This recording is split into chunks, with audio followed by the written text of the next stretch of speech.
Hi friends! Happy Friday! I'm here for 5 Tip Friday. I'm coming to you from Florida.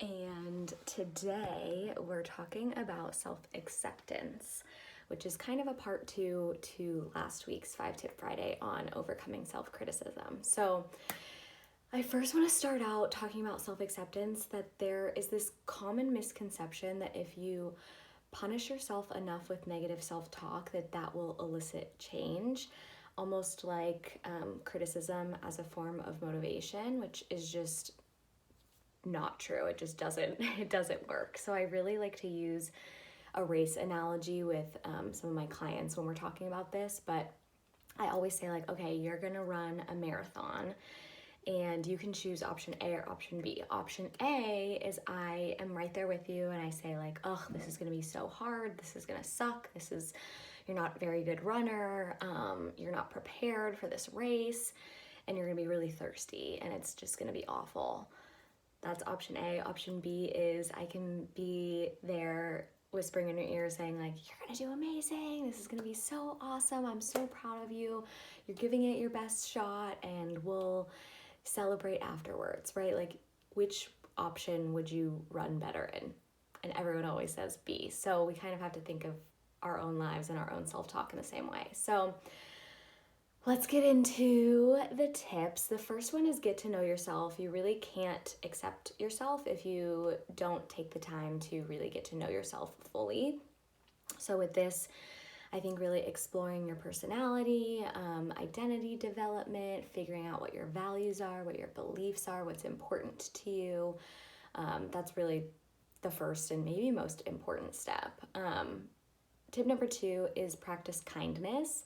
Lean into your strengths, speak kind words to yourself, celebrate your successes. I think we also pay a lot of attention to the things that we are not doing well or maybe failed or missed the mark, and we don't pay just as much attention to all of the great things that we're doing in our lives. So, and then give yourself grace. I think that is such a tool that is underutilized with a lot of people, and I think shaming yourself really doesn't do anything for you except makes you feel like shit. So try to really lean into giving yourself grace and focusing on your strengths and accepting that we're all flawed.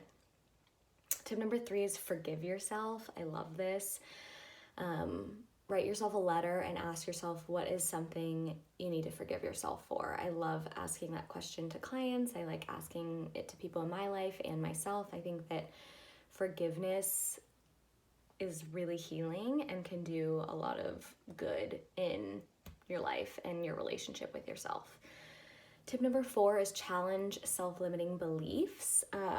I do a lot of work with self-limiting beliefs with every single one of my clients. It doesn't matter if you came for career help or if you came for motivation or productivity or whatever it is. I always get to the foundation of self-limiting beliefs. Right now for book club, the Blush Book Club, we're reading You Can Heal Your Life by Louise Hay. She has this workbook that goes along with it. You can get it on Amazon. And the whole workbook so far is exercises that identify and challenge your self-limiting beliefs. I've really enjoyed this. I've utilized some of these activities with my clients, so this is a great resource, and we would love to have you be in the club.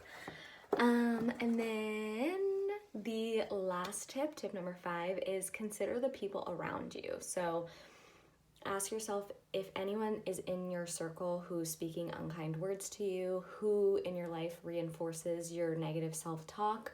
I think it's really important to create some distance and some boundaries from these people, because you really want to surround yourself with people who see all that you have to offer. They accept you, love you unconditionally, which allows you to, love yourself and others unconditionally. I think it's just really important to surround yourself with people who are kind and just speak kind words over you. So these are my 5 tips for self-acceptance. I hope you guys have a great 4th of July and a safe 4th of July, and we'll see you next week.